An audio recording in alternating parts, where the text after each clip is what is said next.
The massive war room buzzed with angry voices. 3 different alien species sat around the giant metal table, their eyes focused on a single image floating in the air above them.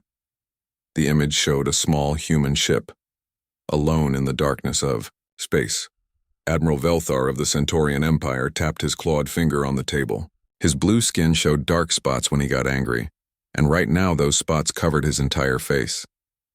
"This is what has been destroying our supply ships?" he asked.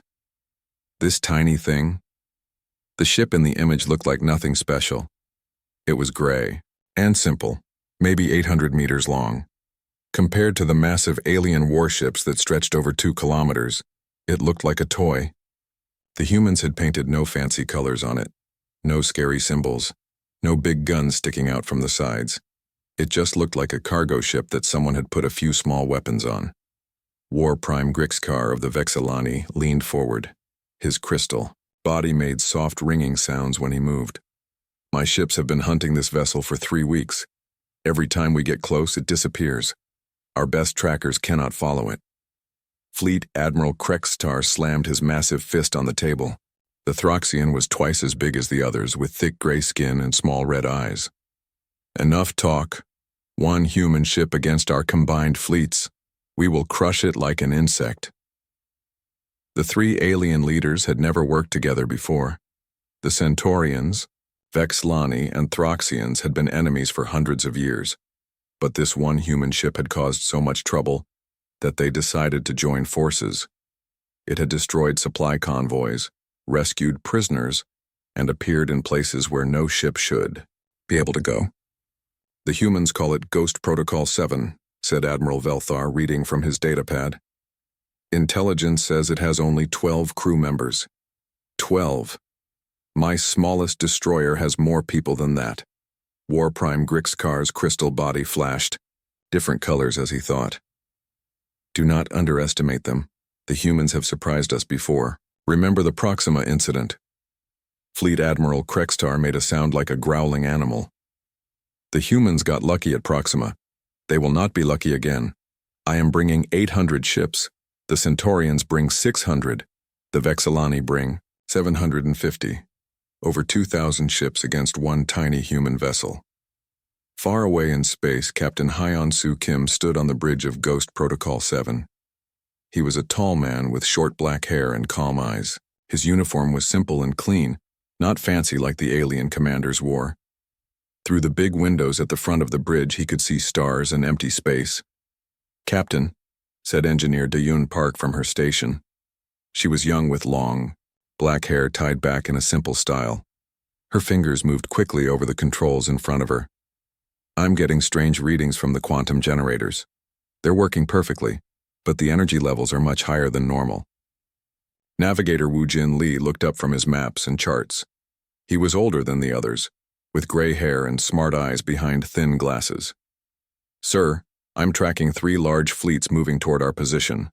They'll be here in about 6 hours. Captain Hyeon-Soo nodded slowly. He had expected this. The alien governments were finally working together to stop his ship. They had no idea what they were really facing. "How many ships, Woo-Jin?" he asked. "Over 2,000, sir. Centaurian, Vexilani, and Throxian vessels. It's the largest combined fleet I've ever seen." Communications Officer Mina Choi turned in her chair. She was small and quick, with bright eyes that missed nothing. "Captain, should I send a message to Earth Command?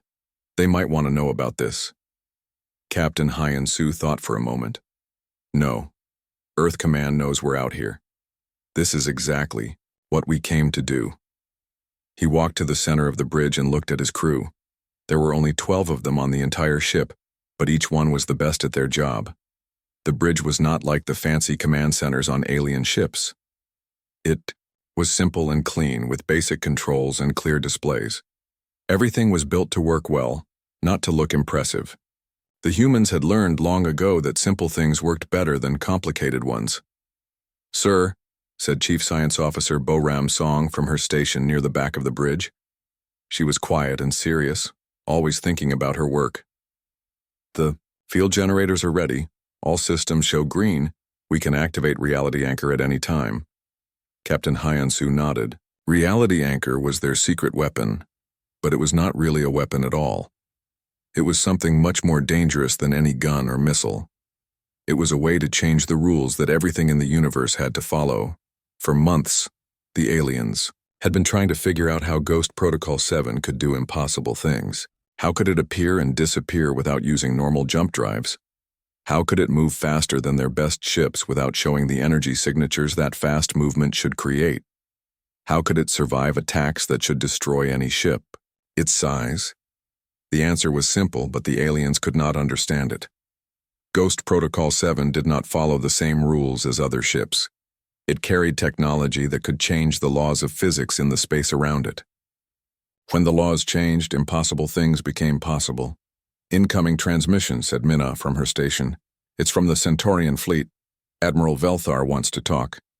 "Put him on screen," said Captain Hyun-soo. The big display at the front of the bridge lit up with the image of Admiral Velthar. The alien commander's blue face was covered in dark, angry spots. Behind him, other Centaurian officers worked at their stations. "Human vessel," said Admiral Velthar in clear but accented English. "You are surrounded by over 2,000 warships. Your situation is hopeless. Surrender now, and your crew will be treated well." Captain Hyun-soo looked at the alien admiral with calm eyes. "Admiral Velthar, I know who you are. You conquered the Kepler colonies 3 years ago, killed 2 million people." The alien's face grew darker. "Those people refused to surrender. They chose their fate." "Maybe," said Captain Hyun-soo. "But today, you get to choose yours. You have 30 seconds to order your fleets to withdraw to minimum safe distance. This is your only warning." Admiral Velthar made a sound like laughing, but not friendly laughing. "You think one small ship can threaten our combined fleets? You humans are brave, but you are also foolish." 25 seconds, said Captain Hyun-soo, not changing his expression. On the alien ships, the commanders could not believe what they were hearing. Admiral Velthar turned to talk to his officers. War Prime Grixkar's crystal body flashed angry red colors. Fleet Admiral Krextar roared with laughter. "The human has lost his mind," said Fleet Admiral Krextar over the communication channel. "One ship giving ultimatums to our entire combined force. I have seen many brave fools, but this is the greatest fool of all." Engineer Daeyeon Park looked at her captain. "Sir, all quantum field generators are at full power. Reality anchor is ready for deployment." 15 seconds, said Captain Hyun-soo, still watching the alien commanders argue among themselves. Navigator Woo Jin Lee checked his instruments. "Sir, the alien fleets are moving into attack positions. They're not taking the warning seriously. Chief, Science Officer Bo Ram-song ran final checks on her systems. Everything was perfect. The space around Ghost Protocol 7 was already starting to change in ways that alien sensors could not detect. Reality was becoming flexible, ready to be shaped by human will. 10 seconds, said Captain Hyun-soo. Admiral Velthar turned back to face the screen. "Human captain, you have courage, but courage without wisdom is just another word for stupidity. Last chance to surrender." 5 seconds, said Captain Hyun-soo. He turned to his crew. "Everyone ready?" Around the bridge, his officers nodded. They all knew what was coming. They had trained for this moment for months. Each of them understood that in the next few minutes, they would either change the balance of power in the galaxy forever, or they would all die trying. "Time's up," said Captain Hyun-soo. He looked back at Admiral Velthar on the screen. "Admiral, you just made the biggest mistake in your military career. You're about to learn why humanity doesn't build bigger fleets. We build better technology." The alien commander's face showed confusion. "What are you talking about?" Captain Hyun-soo turned to his engineer. "Daeun, activate reality anchor. Show them what happens when humans get serious." Engineer Daeun Park's hands moved over her controls. Deep in the ship, machines that the aliens did not even know were possible began to work. The space around Ghost Protocol 7 started to change in ways that would soon make the laws of physics into suggestions rather than rules. On their ships, the alien commanders watched their sensors. Everything looked normal. The human ship was still there, still small, still apparently helpless. They had no idea that reality itself was about to become humanity's weapon. All ships, ordered Fleet Admiral Krextar over the fleet communication channels. Open fire, destroy that arrogant human vessel. Over 2,000 alien warships turned their weapons toward Ghost Protocol 7. Enough firepower to destroy entire planets prepared to focus on one small human ship. The alien commanders smiled, thinking that the battle was already over. They were right about one thing. The battle was about to be over, but not in the way they expected. Captain Hyon-Su stood calm and straight on his bridge, watching the display that showed thousands of weapon systems aiming at his ship. His crew worked, quietly at their stations making final P. 6 months earlier, Dr. So-Young-Han stood in front of the most important people on Earth. The meeting room was deep underground, beneath the Human Defense Council headquarters. The walls were thick metal, and the air felt heavy with the weight of the mountain above them.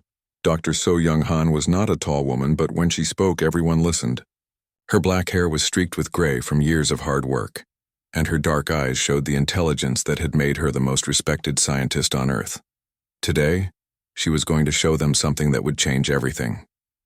"Gentlemen and ladies," she said, looking at the serious faces around the table, "what I am about to show you is not just a new weapon. It is a new way of thinking about reality itself." General Brooks, the head of Earth's military forces, leaned forward. He was an old soldier with white hair and scars on his hands from battles against alien raiders. "Doctor, we need something that can stop alien fleets. Our ships are good, but we're always outnumbered. Can your project help us or not?" Dr. So-Young-Han smiled, but it was not a happy smile. "General, when I'm finished, being outnumbered will not matter anymore. Numbers only matter when everyone follows the same rules. I am going to show you how to change the rules." She pressed a button and the lights dimmed. A large screen appeared on the wall, showing complex mathematical equations that made most people in the room feel confused just looking at them. "For hundreds of years," Dr. So-Young-Han continued, "scientists have known that space and time are not separate things. They are connected. Einstein showed us that mass can bend space-time. We have used this knowledge to build faster than light, drives and gravity generators." Dr. Tae-Ho Lim, her assistant, stepped forward. He was young and excited, the kind of scientist who stayed awake for days when he had a new idea. "What Dr. Han discovered is that we can do more than just bend space-time. We can rewrite the fundamental constants that make reality work the way it does." Admiral Chen raised her hand. She was responsible for Earth's space navy and had fought aliens in 3 different star systems.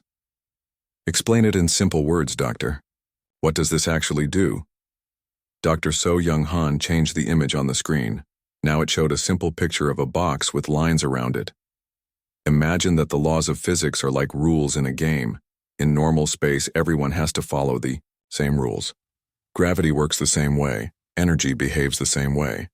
Matter exists or it doesn't exist. There is no middle choice." She pressed another button and the lines around the box changed color. "But what if we could create a space where we make different rules? What if we could make a bubble of reality where gravity is stronger or weaker, where energy acts differently, where matter can choose to exist or not exist based on conditions we control?" Quantum engineer Yoonji Shin opened her laptop and started typing quickly. She was the practical member of the team, the one who turned Dr. So-Young-Han's theories into machines that actually worked. "We call it a reality anchor," she said. "The device creates a field that can change the fundamental constants of physics in a local area." General Brooks looked skeptical. His job was to protect Earth, and he had heard many promises from scientists that did not work when the shooting started. "Doctor, this sounds like science fiction. Can you prove it works?" "We already have," said Dr. So-Young-Han. "Last week in the laboratory, we created a small reality anchor field. Inside that field, we changed the laws of physics so that iron could not exist as a solid. We put an iron bar into the field, and it simply became impossible." "What happened to the iron?" asked Admiral Chen. "Nothing happened to it," said Dr. Tae-Ho Lim. "It didn't melt or break or disappear. It just became a substance that could not exist as solid iron according to the new rules in that space." When we turned off the field, the iron came back exactly as it was before. The room was quiet for a long moment. Everyone was trying to understand what this meant. Jun-Ho Park, the military liaison, spoke up. He was a practical man who had spent years working with both soldiers and scientists. "Doctor, are you telling us that you can make enemy ships impossible?" Dr. So-Young-Han nodded slowly. "That is exactly what I am telling you. We can create a field where enemy ships cannot exist, as functional machines. Not destroyed, just impossible according to the local laws of physics." General Brooks stood up and walked to the window. Outside, he could see the lights of the city and the stars beyond. Somewhere out there, alien fleets were planning attacks on human colonies. Earth needed every advantage it could get. "How big? Can you make this field?" he asked. Quantum engineer Yoon-Ji Shin looked at her calculations. "With the right power source and the proper field generators, we think we can cover several cubic light-years of space. Any matter entering that space would be subject to whatever physical laws we program into the reality anchor." Admiral Chen was starting to understand the possibilities. "Could we make a field where alien weapons don't work?" "Yes," said Dr. So-Young-Han. "Or where their engines cannot function. Or where their hulls cannot maintain structural integrity. Or where they simply cannot exist as organized matter." The implications were staggering. For years, humanity had been the small fish in a big ocean. Earth had good technology and brave pilots, but the alien civilizations had thousands of years of experience and fleets that numbered in the tens of thousands. Now Dr. So-Young-Han was offering a way to make all of that experience and all of those ships irrelevant. "What do you need to build a full-scale version?" asked General Brooks. Dr. So-Young-Han looked at her team. They had been working toward this moment for 3 years, ever since the first alien attack on the outer colonies. "We need a ship, something fast and maneuverable but with enough power generation capability to run the reality anchor systems. And a crew willing to test technology that might accidentally delete them from existence," added Dr. Tae-Ho Lim with a nervous laugh. Jun-Ho Park smiled grimly. "I think I know someone who might be interested in that job." 3 weeks later, Captain Hyun-Soo Kim stood in the shipyard looking at his new command. The ship had been a cargo hauler before the military took it over. Now it looked almost the same, but hidden inside the hull were machines that could rewrite reality itself. Captain Hyun-Soo Kim was known throughout the Earth fleet as a pilot who could do impossible things. During the Proxima incident, he had taken a damaged destroyer through an asteroid field that should have torn his ship apart. He had rescued colonists from 3 different alien attacks and had never lost a crew member. "She doesn't look like much," said engineer Da-Yoon Park, walking up beside him. "She had volunteered for the project as soon as she heard about it. The chance to work with technology that advanced was worth any risk." "Good," said Captain Hyun-Soo Kim. "The aliens need to underestimate us. If they knew what this ship could really do, they would send their entire fleets against us before we were ready." Navigator Woo-Jin Lee joined them, carrying a stack of star charts and mathematical calculations. "Captain, I've been working on the navigation systems. With the reality anchor active, normal space-time calculations don't work anymore. We'll be flying by instruments that measure things that don't exist yet." Chief Science Officer Bo-Ram Song came out of the ship, carrying a tablet covered with data. "All systems are installed and tested. The quantum field generators are running at optimal efficiency. We can activate the reality anchor at any time." Captain Hyun-Soo Kim looked at his crew. They were all volunteers, all the best at their jobs, and all willing to risk their lives testing technology that could save humanity or accidentally make them stop existing. "Are you all sure about this?" he asked. "Once we take this ship into space and start testing the reality anchor, there's no guarantee we'll come back. We're going to be changing the laws of physics around ourselves. We might make a mistake that turns us into something that can't exist." Engineer Da-Yoon Park grinned. "Captain, I've been working on this project for 2 years. I know every circuit and every equation. If anyone can keep us existing, it's this team." Navigator Woo-Jin Lee adjusted his glasses and looked at his calculations. "Sir, I've run the numbers 1,000 times. The mathematics work. As long as we're careful and follow the procedures, we should be able to control the field effects." Communications Officer Minna Choi came out of the ship with a big smile. "Captain, I just got word from Earth Command. We're cleared for departure. Our first test is scheduled for the Kuiper Belt, far enough from Earth to be safe if something goes wrong." Captain Hyun-Soo Kim nodded. The Kuiper Belt was perfect for testing. It was far from any inhabited worlds, but close enough to Earth for rescue ships to reach them if needed. It also had plenty of asteroids and debris they could use for target practice. "All right," he said. "Let's see if Dr. So Young Han's theories work in the real world. If they do, we're about to change the balance of power in the galaxy. If they don't," he shrugged, "well, at least it will be an interesting way to die." The crew of Ghost Protocol 7 spent 2 weeks in the Kuiper Belt, learning how to use their new technology. The first test was small. They created a reality anchor field just big enough to surround a small asteroid. Inside the field, they changed the laws of physics so that rock could not maintain its crystal structure. The asteroid didn't explode or crumble. It simply back. The Xerian Nebula stretched across space like a glowing cloud of purple and blue gases. Hidden inside the beautiful colors were dangerous radiation fields and magnetic storms that could tear apart most ships. It was the perfect place for an ambush, which was exactly why 3 alien fleets were meeting there. Admiral Velthar stood on the bridge of his flagship, the massive Centaurian dreadnought Sovereign's Might. The ship was 2 kilometers long and bristled with enough weapons to destroy a small moon. Through the armored windows he could see his fleet spread out in perfect formation. 600 of the finest warships the Centaurian Empire had ever built. "Admiral," said his tactical officer, a young Centaurian with nervous spots flickering across his blue skin. "The Vexillani and Throxian fleets have arrived. All ships are in position." Admiral Velthar nodded slowly. In all his years of military service, he had never worked with the other 2 species. The Centaurians, Vexillani, and Throxians had been enemies for so long that their hatred went back thousands of years. But this one human ship had caused so much trouble that even ancient enemies were willing to work together to stop it. "Any sign of the human vessel?" he asked. "Not yet, sir, but our intelligence says it will be here. The humans have been using this area to hide after their attacks on our supply convoys." Admiral Velthar turned to look at the tactical display that showed all 3 fleets. The Centaurian ships were arranged in neat, orderly lines, a formation that had won battles across 47 star systems.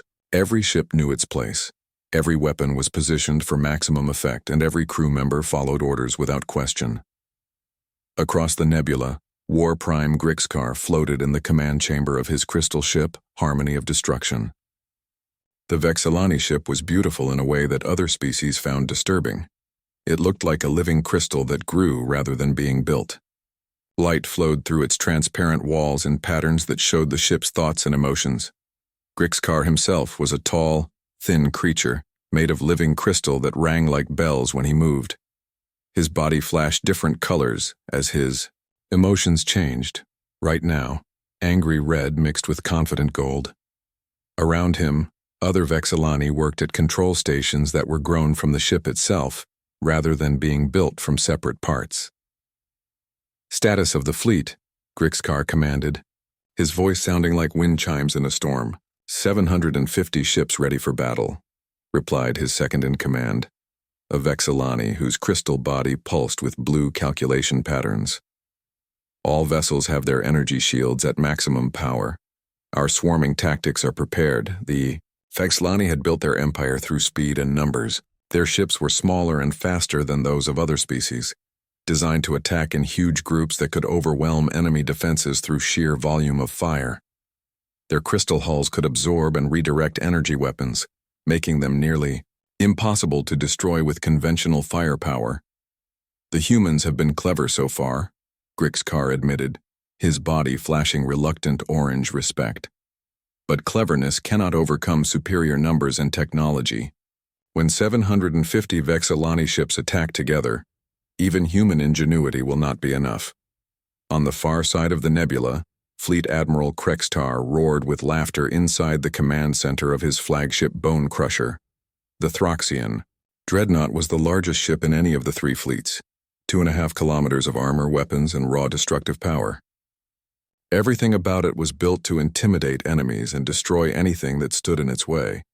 Krextar himself was a mountain of gray muscle and thick hide, standing nearly 3 meters tall with arms like tree trunks and small red eyes that missed nothing. Scars covered his body from 100 battles, and his voice could shake the walls when he got excited. 800 ships, he bellowed to his bridge crew, all of them massive Throxians who looked like they could tear apart, smaller species with their bare hands, 800 of the finest warships in the galaxy. That tiny human ship is about to learn what real power looks like. The Throxian fleet was a terrifying sight. Every ship was built like a flying fortress, covered in armor thick enough to survive direct hits from planet-killing weapons. Their strategy was simple: get close to the enemy and hit them with everything they had. Throxian warriors believed that any problem could be solved with enough firepower applied in the right place. "Fleet Admiral," said his weapons officer, a scarred veteran with burn marks on his arms from a dozen different battles. "All dreadnoughts report ready for combat. Every gun is loaded, every missile is armed. When we find this human ship, we will turn it into space dust in seconds." Krextar grinned, showing teeth that could bite through metal. "Good. For too long, the humans have embarrassed us with their tricks and they're running away. Today we end this. Today we show the galaxy that Throxian strength is still supreme." What none of the 3 fleet commanders knew was that their every move was being watched and calculated. Deep in space, hidden by the nebula's radiation, Ghost Protocol 7 drifted silently with all systems running on minimum power. On the bridge, Captain Hyun-Soo Kim and his crew monitored the alien fleets with sensors that the aliens could not detect. "Final count," reported Navigator Woo-Jin Lee, looking up from his instruments. 600 Centaurian ships, 750 Vexillani vessels, and 800 Throxian dreadnoughts. Total enemy force, 2,150 warships. Communications Officer Mina Choi shook her head in amazement. "That's the largest combined fleet anyone has ever assembled. They really want us dead." Captain Hyun-Soo Kim studied the tactical display that showed the positions of all 3 fleets. Each group had arranged itself according to its own fighting style. The Centaurians were in perfect formation, ready for disciplined, long-range combat. The Vexillani ships swarmed in loose clouds, prepared to attack from all directions at once. The Throxians had formed a solid wall of heavy armor and massive guns, ready to charge forward and smash through any defense. "They have no idea what they're really facing," he said quietly. "Look at their formations. They're preparing for a normal space battle. They think this is going to be ships against ships, weapons against weapons." Chief Science Officer Boram Song checked her readings one more time. "Reality anchor systems are fully charged and ready.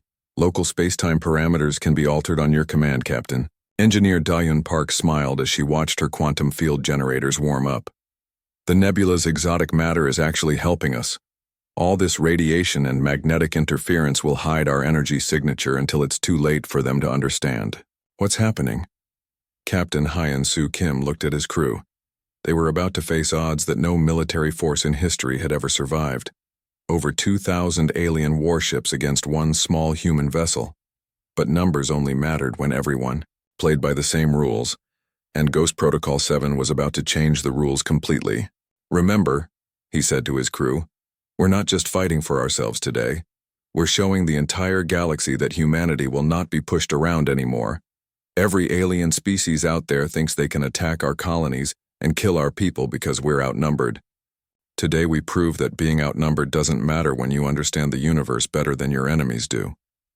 The tactical display showed the alien fleets beginning to move. Admiral Velthar's Centaurian ships advanced in perfect lines, their weapons charging for long-range bombardment. War Prime Grixkar's Vexillani vessels spread out in attack formation, ready to swarm from multiple directions. Fleet Admiral Krextar's Throxian dreadnoughts rumbled forward like a moving mountain of armor and guns. "They're coming," reported Navigator Woo-Jin Lee. "All 3 fleets are converging on our position. They'll be in weapons range in 15 minutes. Captain Hyun-Soo Kim activated the ship's communication system. "Attention all alien fleets. This is Captain Hyun-Soo Kim of the human vessel Ghost Protocol 7. You are entering a restricted area. Turn back now or face the consequences. The response came quickly. Admiral Velthar's image appeared on the main screen, his blue face dark with anger spots. Human Captain, you are surrounded by over 2,000 warships representing 3 of the galaxy's greatest military powers. Surrender immediately, and your crew will be treated as prisoners of war. War Prime Grixkar's crystal form shimmered into view beside the Centaurian admiral. His body flashed contemptuous purple. Your bravery is noted, human, but courage without wisdom is just foolishness. You cannot fight us all. Fleet Admiral Krextar's massive form filled the screen as he pushed the other two aside. Enough talk. Human dog, you have caused enough trouble. Today, you die. Captain Hyun-Soo Kim looked calmly at the 3 alien commanders. I gave you a chance to leave. You chose to stay. Now you're going to learn something new about humans. He turned to his crew. All stations prepare for reality anchor deployment. Show these admirals what happens when someone brings conventional weapons to a physics fight. The alien fleets continued their advance, confident in their overwhelming numerical superiority. Admiral Velthar had fought in 50 major battles and never lost. War Prime Grixkar had conquered entire star systems with his crystal fleets. Fleet Admiral Krextar had destroyed enemy armadas 10 times the size of Ghost. Protocol 7. The moment of truth arrived like thunder in space. Mark, said Captain Hyun-Soo Kim, his voice calm despite the magnitude of what was about to happen. Engineer Dayun Park pressed the activation sequence, her fingers moving with practiced precision, across controls that no other species in the galaxy understood. Deep within Ghost Protocol 7, quantum field generators that had taken humanity's greatest minds 3 years to develop began their deadly work. The effect was immediate but invisible to alien sensors. Space itself began to change around the human ship, reality becoming flexible in ways that the universe had never experienced before. The fundamental constants that governed how matter, energy, and time behaved started shifting according to human will rather than natural law. Admiral Velthar stood on his bridge watching the tactical display. His 600 ships had formed, a perfect attack formation, advancing in coordinated lines toward the single human vessel. All ships open fire, he commanded. But as his leading destroyers crossed into the expanding field around Ghost Protocol 7, something impossible happened. The Centaurian warship Stellar Pride, a veteran vessel that had destroyed rebel fleets across 3 star systems, simply stopped existing. Not exploded, not vaporized, not torn apart by weapons or crushed by gravitational forces. The ship, its crew of 300, and everything aboard transitioned from is to isn't in the space between one heartbeat and the next. Where a destroyer had been sailing through space, there was now just empty vacuum. What happened to the Stellar Pride? Demanded Admiral Velthar, staring at his tactical display. His sensors showed empty space where one of his finest ships had been just seconds before. His tactical officer's blue skin had gone pale, the spots on his face flickering with confusion. Admiral, I don't understand the readings. The ship was there and then it wasn't. No explosion, no debris, no energy signature. It just stopped being real. More Centaurian ships crossed the invisible boundary and met the same fate. The heavy cruiser Iron Fist became impossible. The destroyer Swift Victory transitioned from reality to void. Ship after ship encountered the null zones and simply ceased to exist, according to the new laws of physics that now governed local space. War Prime. Grixkar watched in growing horror as his crystal ships met the same fate. His vessels were beautiful and deadly, their energy shields capable of deflecting any known weapon. But shields designed to stop energy and matter were useless against an attack that redefined what existence meant. The Vexillani cruiser, Song of Battle, entered the field and became a region of space where organized crystal could not maintain its structure.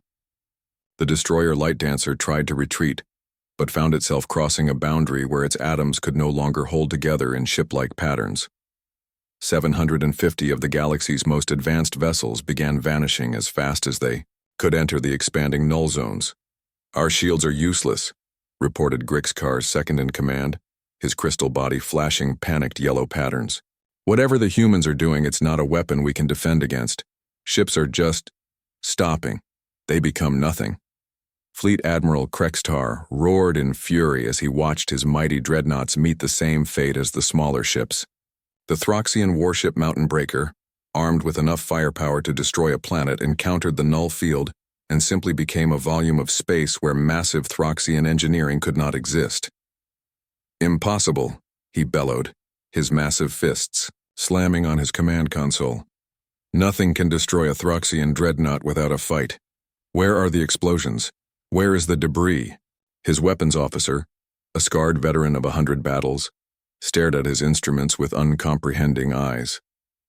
"Fleet Admiral, our sensors show no weapons fire from the human ship. No energy beams, no missiles, no gravity weapons. The ships just aren't there anymore." On the bridge of Ghost Protocol 7, the crew watched their instruments with professional calm as over 2,000 alien warships encountered humanity's new approach to warfare. Captain Hyun-Soo Kim stood with his hands behind his back, observing the tactical display that showed expanding zones where the laws of physics now obeyed human programming rather than universal constants. "Field expansion proceeding according to plan," reported Chief Science Officer Boram Song. "We now control approximately 200,000 cubic kilometers of space. Any matter entering our defined zones becomes subject to our local physics parameters." Navigator Woo-Jin Lee monitored the alien fleet movements with mathematical precision. "Sir, the remaining alien ships are trying to retreat, but the null zones are expanding faster than their engines can compensate. Their escape routes are being cut off by areas where their ships cannot exist." Communications Officer Min Ah Choi listened to the panic spreading across alien communication channels. "Captain, they're trying to understand what's happening to their fleets. Their commanders are demanding explanations from officers who have no idea what they're seeing." Engineer Da-Yoon Park fine-tuned the quantum field generators, adjusting the boundaries of reality with the precision of an artist painting with physics itself. "All systems operating at optimal efficiency. We can maintain these field parameters indefinitely or expand them further if needed." The alien commanders found themselves facing a situation that their military training had never prepared them for. Admiral Velthar's perfect formations dissolved as ships vanished without explanation. War Prime Grixkar's swarming tactics became irrelevant when his vessels simply stopped existing upon entering combat range. Fleet Admiral Krextar's overwhelming firepower proved useless against an enemy that attacked the very concept of existence itself. "Status report," ordered Captain Hyun-Soo Kim, his voice betraying no emotion despite the historic magnitude of what they were witnessing. 2,073 alien vessels have been rendered impossible, reported Navigator Woo-Jin Lee, reading from his instruments. 77 ships remain outside the current field boundaries, maintaining position at what they consider minimum safe distance. The surviving alien commanders huddled at the edge of normal space, too terrified to advance and too shocked to properly retreat. Their massive fleets, representing the combined military might of 3 galactic powers, had been reduced to fewer than 80 ships in less than 6 minutes. Admiral Velthar's hands shook as he tried to process what had happened to his forces. "Send a message to the human ship," he ordered. Request parley." War Prime Grixkar's crystal body flickered with colors that had no name in his species' emotional spectrum. Fear mixed with awe, creating patterns that other Vexilani found disturbing to look at. "How is this possible?" he whispered. "Our greatest scientists said that the fundamental constants of physics were universal. How can the humans change them?" Fleet Admiral Krextar found himself in the unprecedented position of having his military strength made completely irrelevant. Every battle he had ever fought was decided by who had bigger guns, thicker armor, or more ships. Now he faced an enemy that could make his weapons impossible and his armor meaningless by changing the rules that governed how reality worked. "Open communication channels," Captain Hyun-Soo Kim ordered. "Let's talk to our visitors." The main screen activated, showing the faces of the 3 alien commanders. Admiral Velthar's blue skin was pale with shock. War Prime Grixkar's crystal form was flickering with confused patterns. Fleet Admiral Krextar's small red eyes showed an emotion that other species had never seen in a Throxian before. Genuine fear. "Human captain," said Admiral Velthar, his voice carefully controlled despite the circumstances. We request parley. We need to understand what has happened to our fleets." Captain Hyun-Soo Kim looked at the three commanders with calm eyes. "What happened is simple. You brought conventional weapons to fight an enemy that controls the fundamental laws of physics. Your ships didn't just die. They became impossible according to the new rules we've established in local space." "That's not possible," said War Prime Grixkar, his crystal body flashing desperate denial patterns. "The laws of physics are universal constants. They cannot be changed by any technology." "That's what your scientists told you," replied Captain Hyun-Soo Kim. "Unfortunately for your fleets, your scientists were wrong. The constants you thought were universal are actually variables that can be controlled by anyone who understands the underlying quantum mechanics of reality itself." Fleet Admiral Krextar leaned forward, his massive form filling most of the screen. "What do you want, human? Your demonstration has been effective. State your terms." Captain Hyun-Soo Kim considered the weight of this moment. In the space of a few minutes, the balance of power in the galaxy had shifted permanently. Three of the most powerful military forces in known space had been rendered helpless by a single human ship carrying technology that redefined the very nature of warfare. "My terms are simple," he said. "Immediate withdrawal of all alien military forces from human space, recognition of humanity's right to exist without interference, and most importantly, an end to attacks on human colonies and civilian populations." Admiral Velthar found his voice first. "And if we agree to these terms, then your surviving ships will be allowed to leave this area safely," Captain Hyun-Soo Kim replied. "Your crews will return home with a story that will—" The hour passed like a century for the surviving alien commanders. Admiral Velthar paced the bridge of his flagship, his blue skin covered in stress spots that changed color with his emotions. Around him, the remnants of his once mighty fleet waited in formation, 23 ships out of the 600 he had brought to battle. "Any word from the Centaurian High Command?" he asked his communications officer. "Yes, Admiral. The Council has reviewed your report 3 times. They find it difficult to believe, but they have authorized you to accept any terms the humans offer. The survival of our remaining ships is now the priority." Admiral Velthar nodded grimly. In his long military career, he had never imagined having to explain to his superiors that an entire fleet had simply been made impossible by enemy action. The Centaurian Empire had built its power on superior tactics and overwhelming force. Now they faced an enemy that could make their tactics irrelevant and their force meaningless.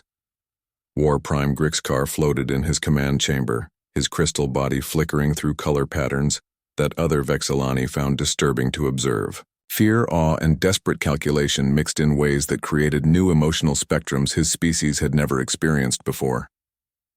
"The Crystal Collective has spoken," his second-in-command reported, his own crystalline form pulsing with subdued, blue acceptance. "They say that if the humans can truly control the fundamental constants of physics, then resistance is not just futile, it is mathematically impossible. We are authorized to agree to any demands that ensure our survival." Grixkar's body flashed bitter orange resignation. The Vexillani had always prided themselves on their advanced understanding of energy and matter. Their crystal technology was considered the most sophisticated in the galaxy. Now they discovered that humans had progressed beyond technology into the realm of controlling reality itself. Fleet Admiral Krextar stood alone in his command center, staring out at the empty space where his fleet had once been. 800 of the finest dreadnoughts in the galaxy, reduced to 31 survivors cowering at the edge of an enemy's controlled space. The Throxian High Command had been silent for 30 minutes after receiving his report. Finally, his communications officer approached with visible reluctance. "Fleet Admiral, the War Council has responded. They say—" The officer paused, clearly uncomfortable with delivering the message. "Say what?" Krextar demanded. "They say that if the humans can make our ships impossible, then we must accept their terms completely. The survival of our remaining vessels and crews is now our only objective. We are to humble ourselves before this human captain and beg for mercy. Krextar's massive fists clenched, but he could not argue with the logic. The Throxian way of war was built on strength and honor, but when the enemy could redefine what strength meant and make honor irrelevant, even proud Throxian warriors had to accept reality. On Ghost Protocol 7, Captain Hyun-Soo Kim and his crew monitored the alien communications while maintaining their reality anchor fields. The null zones around their ship continued to expand slowly, a constant reminder that humanity now controlled local space-time itself. "Captain," reported Communications Officer Min-Ah Choi, "we're receiving surrender transmissions from all 3 fleet commanders. They're requesting permission to communicate." "Put them through," Captain Hyun-Soo Kim ordered. The main screen activated, showing the 3 alien commanders who had arrived with such confidence just hours earlier. Now their faces showed defeat, fear, and a new respect for human capabilities that had not existed before. Admiral Velthar spoke first, his voice formal but strained. "Captain Kim, the Centaurian Empire accepts your terms unconditionally. We will withdraw all military forces from human space immediately. We will recognize humanity's right to exist without interference, and we will ensure that no Centaurian vessel attacks human colonies or civilians ever again." War Prime Grixkar's crystal body pulsed with submissive blue patterns. "The Vexilani Collective agrees to all demands. Our crystalline fleets will retreat from human territories. We acknowledge humanity's superior understanding of universal forces. We pledge non-aggression toward all human settlements and populations." Fleet Admiral Krextar's voice was quiet but clear. "The Throxian hegemony accepts defeat. We withdraw from human space. We recognize human dominance. We swear by our warriors' honor that Throxian ships will never again threaten human lives." Captain Hyun-Soo Kim looked at the 3 commanders who represented civilizations that had terrorized human colonies for decades. "Your words are noted and recorded, but words are not enough. You will each provide hostages from your command staff to remain aboard Earth stations as guarantees of good faith. Your governments will sign formal treaties recognizing these agreements. And most importantly, you will carry a message back to every species in the galaxy." "What message?" asked Admiral Velthar. "That humanity is no longer the small, weak species that can be pushed around at will. We have developed technology that makes conventional warfare obsolete. Any species that attacks human colonies or threatens human lives will discover what you have learned today, that we can make their entire military forces simply stop existing." Engineer Da-Yoon Park monitored her quantum field generators as Captain Hyun-Soo Kim spoke. The reality anchor systems were running perfectly, maintaining null zones that covered thousands of cubic kilometers of space. Any alien ship that entered these areas would find itself subject to physics that human scientists had programmed, rather than universal laws. "Captain," she reported quietly, "I'm detecting movement from the alien fleets. They're beginning to withdraw as ordered." "Navigator." Wu Jin Lee tracked the retreating alien vessels with satisfaction. "All surviving ships are moving away from our position. They're maintaining minimum safe distance and heading for the jump points out of this system." Chief Science Officer Bo Ram Song monitored the fundamental constants within their controlled space. "Reality Anchor continues to operate at optimal parameters. We maintain complete control over local spacetime. If needed, we can expand the null zones to cover this entire star system." Communications Officer Min-Ah Choi listened to the communications between retreating alien ships. "Captain, they're broadcasting warnings to other vessels in the area. Word is already spreading about what happened here." Captain Hyun-Soo Kim nodded. "Good. The more species that learn about this, the fewer conflicts we'll have to fight in the future." As the alien fleets retreated to safe distances, Captain Hyun-Soo Kim sent a coded message to Earth Command. Within hours, the news of humanity's victory spread throughout human space. Colonists who had lived in fear of alien attacks celebrated in the streets. Military leaders who had spent years planning defensive strategies against overwhelming odds suddenly found themselves holding the ultimate advantage. Dr. So Young, Han received the report while working in her laboratory on Earth. Her theoretical breakthrough had become the foundation for humanity's new position in the galaxy. The reality anchor technology that she had developed in secret was now the guarantee that human colonies would never again face extermination by alien fleets. "It worked," she whispered to Dr. Tae-Ho Lim, who was analyzing the data from the battle. "The theories were correct. We can actually control the fundamental constants of physics in local space." "More than that," replied Dr. Tae-Ho Lim with excitement in his voice. "Captain Kim's report shows that we can maintain these fields indefinitely. We're not just defending ourselves, we're rewriting the rules of galactic warfare."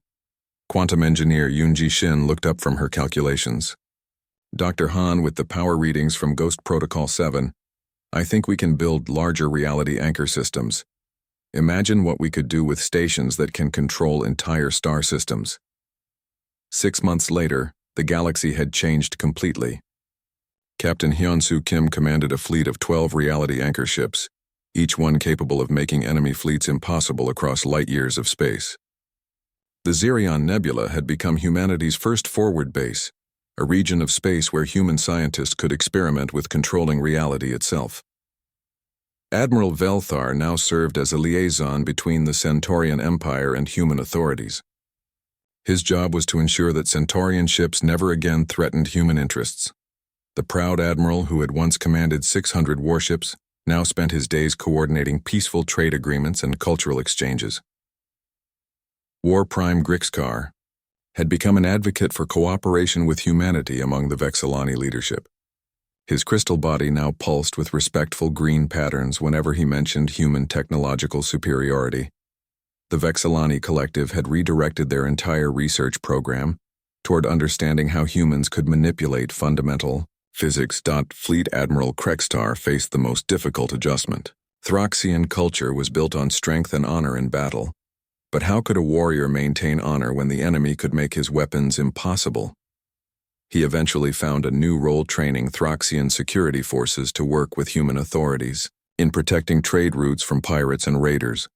The other species in the galaxy learned quickly that the balance of power had shifted permanently. Pirates who had once preyed on human shipping discovered that their ships simply stopped existing when they entered human-controlled space. Slavers who had captured